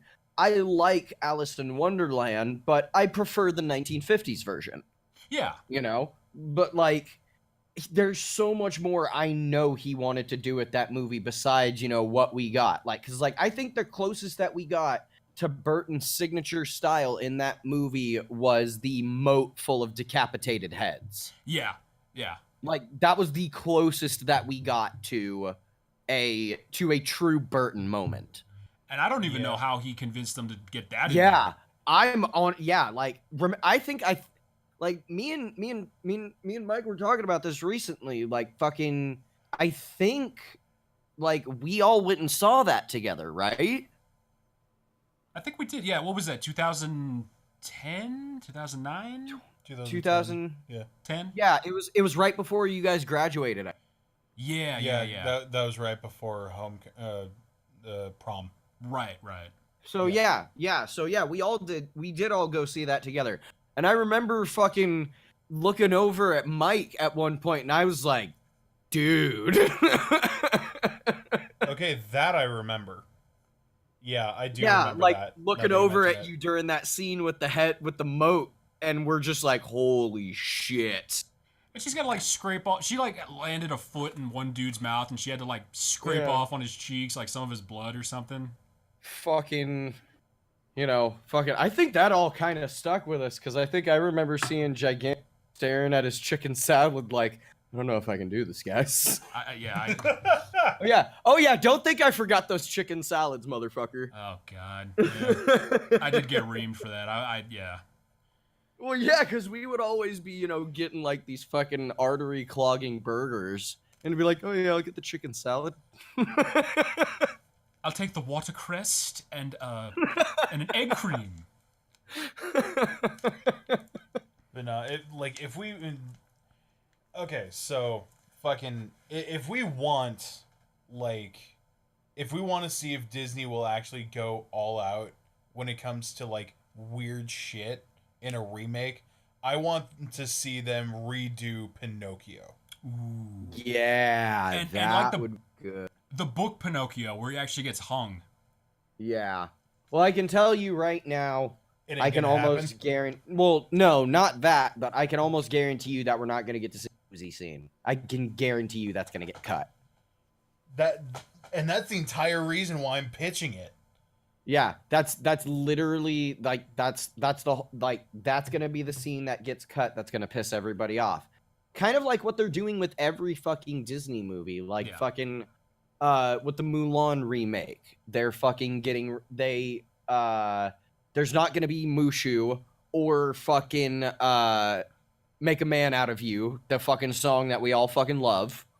You know, this might sound like heresy, but I was almost fine with getting rid of Mushu, but getting rid of Make a Man Out of You is like what that's fucking heresy. that is fucking wrong. Because I'll tell you this, getting rid of Be Prepared from The Lion King is wrong. That's one of the things everyone remembers about Mulan. It'd be like Yeah. taking Pinocchio's nose away. Yeah, Exactly. That's an iconic thing. And what is the point? Who's gonna get their panties in a twist over that? Oh my god, that actually just gave me a thought. Do you think they let Burton do the fucking the pink elephant scene? Oh, I already can answer that. They cut that. Did they fucking really? Yeah. Oh my god, the things he would have done with that fucking scene. Oh, the Lord. things he would have done with that fucking scene. He could have done it shot for shot in stop motion, and it would have still been just as terrifying. Oh, it would have been fucking incredible. And you know what's Ugh. weird? His real early shit that he did in '83 when he was working at Disney as an animator is frightening. Look up when you get the chance. I think it's on YouTube. Hansel and Gretel. Oh yeah, I've seen it. Oh, I've dude, seen it. The fucking gingerbread man. Yeah. Horrifying. But I Like, buy it at the Disney store. I fucking dude, I absolutely hate how Disney's kind of gotten into this habit, because like they didn't always used to be this fucking big corporation that was kind of like stifling creativity almost, you know what I mean? Right. Yeah. Well, now, because like think about it. Before, do you really think Nightmare Before Christmas would have been made today? good Absolutely Lord, no. not. Lord, no. It would piss somebody off. Alt like fucking loved as children. Like, never would have happened today. Yeah, the Disney history is really fascinating because basically after Walt died, throughout the late '60s and '70s, they kept making these live action syrupy saccharine movies. Like, this is what Walt would have liked. He would have loved this, and it's like they were just taking a nosedive financially. So what you got was in the '80s, they just threw everything to the wall and saw what stuck, and you got great shit like Return to Oz and The Black Cauldron. Yeah, Oh my Black God, Cauldron's Black one of my Cauldron. fucking favorites. And I like Gurgi, damn it. Oh, I love Gurgi. Okay, well, we are just about creeping up on the 2-hour mark here, so I think that is where we are going to cap it for this edition of the Derailed Podcast. But before I end this, I want to give my good friend Fish here a chance to plug his Twitch channel. So go ahead and do that now, sir. Appreciate it, man. Hey guys, how's it going? It's Fish. I do the YouTube streaming stuff too, not podcast and like this, but I do much more gaming stuff like Comic Crazy Douchebag over there usually does. Twitch channel is FishKidMal, and best way to keep updated with what I'm playing, when I'm playing, or if I'm playing, just because things can kind of get weird, follow me on Twitter at FishKidMal. And yeah, that's pretty much it. Cool. All right. You can also find me on Twitter. You can find me at ComicCrazyGT. I always post what I'm streaming on there. Sometimes I'll post announcements on there. Like if I'm streaming on a certain day, I'll post an update letting you know that the stream is still going to be going on. If you haven't already, drop a follow. It helps. Anything helps the channel. If you even feel so inclined, drop a subscription. I've got 3 tiers. You've got the bronze skull, the silver skull, and the golden skull. So any of those tiers will get you a custom Game Ruin emote. Fish, if you want to give them an example of that in the chat real quick. I shall. Bam. Boom. Look at that shit. Ain't that fucking pretty? I made that myself. Yeah, you get that, but also there's another way where you don't even have to pay fucking money. Well, okay, you are already paying some kind of fucking money. But if you have Twitch Prime, you get a free subscription every month. So if you deem me worthy, you can give me that subscription, and that will count as a 1-month subscription that you do not pay a single penny for other than your fucking Twitch Prime subscription. And yeah, I think that's all. Fucking big thank you to Fish for coming out for this first podcast. Thank you to our friend Gigantor as well. It was fucking awesome having you on here, brother. Yes. But yeah, until next time, I am Comic Crazy Ian. Thank you for watching Derailed, a Comic Crazy Game Time podcast, and I will see you guys in the next one. Bye-bye.